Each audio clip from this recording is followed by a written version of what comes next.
Right, we're back now on the show. Let's take you off again where we started from about 15 minutes ago. The Central Bank of Nigeria saw that all commercial banks to sell basic and personal travel allowances, medicals and school fees at a new Naira-dollar rate. That will be 360 to the greenback. And the Central Bank says the extends 24 hours, 48 hours window for the sale of the travel allowances, medicals and school fees remain unchanged.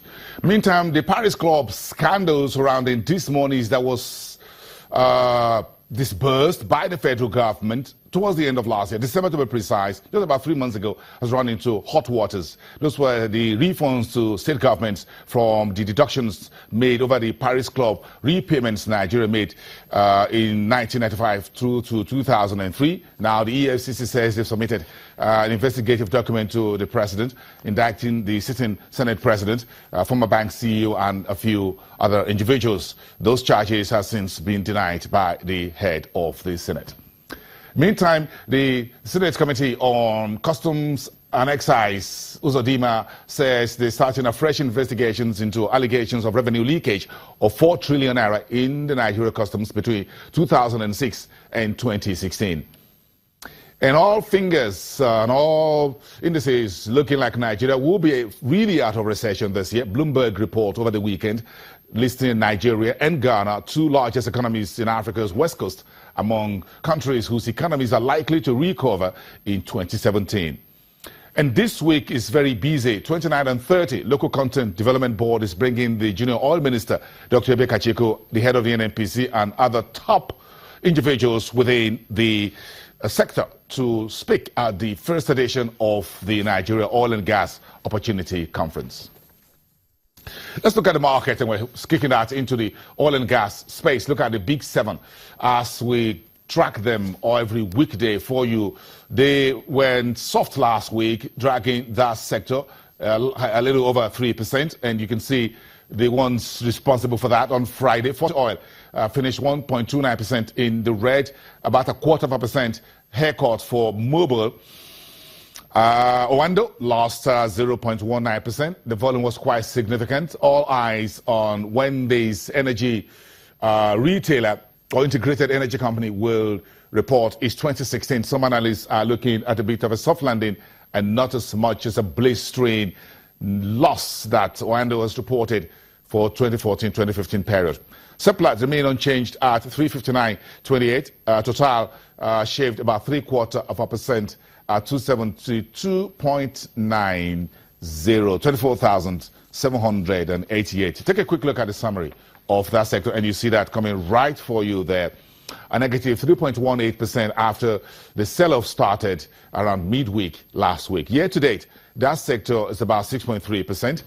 And in terms of price to earnings, not significantly different from the broader market at 12.3 multiples, and the dividend yield 2.2%. Aside, Forty Oil, none other company in that sector has released its 2016 or fourth quarter numbers. We're still sniffing around for that, aren't we?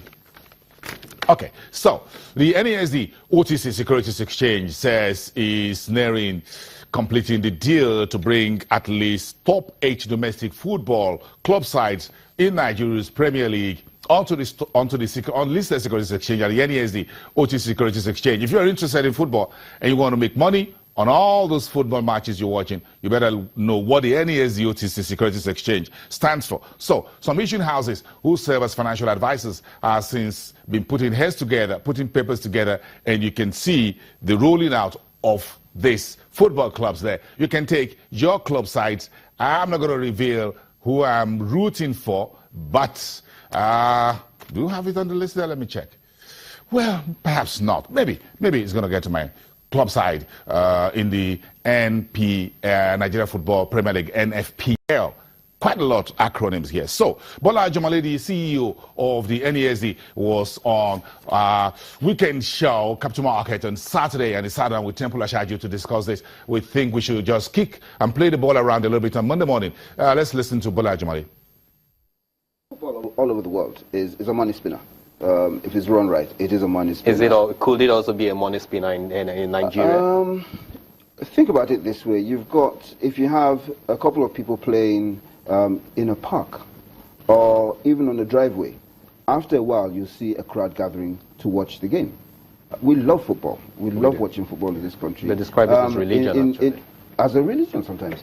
So we have seen, and what the NPFL sees, is that if it can be structured right and run properly and run with a commercial eye, it can actually be a money spinner in this country as well.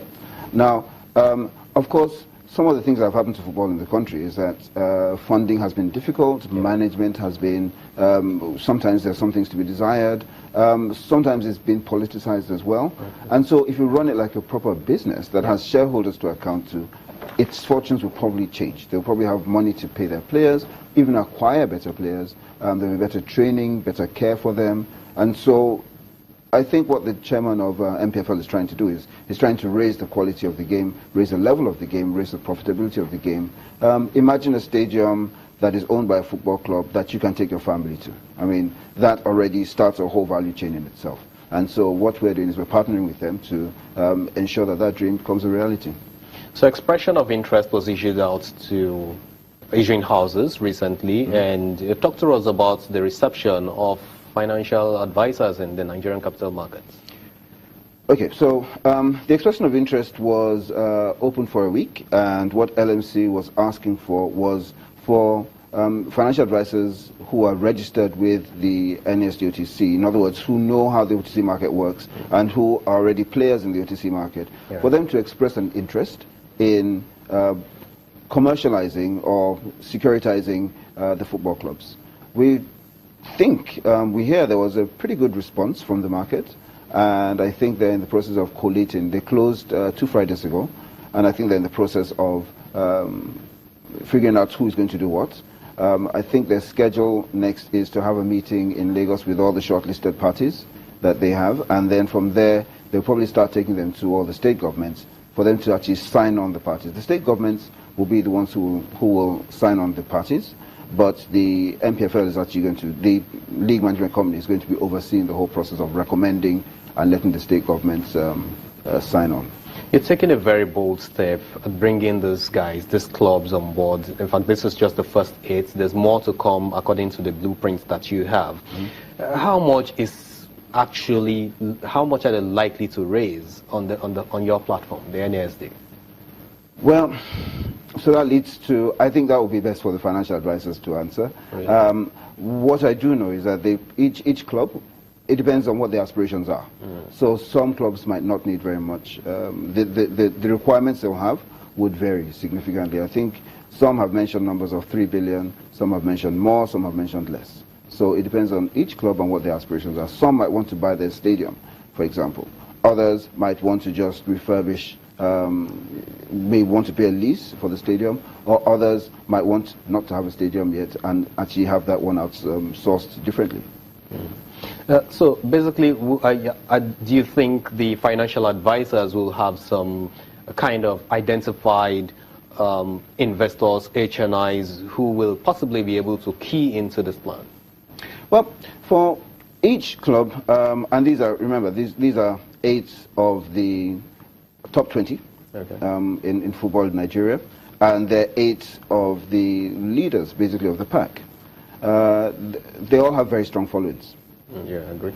And for those followings, there already is a huge retail market for the shares, small packets of the shares that will be sold.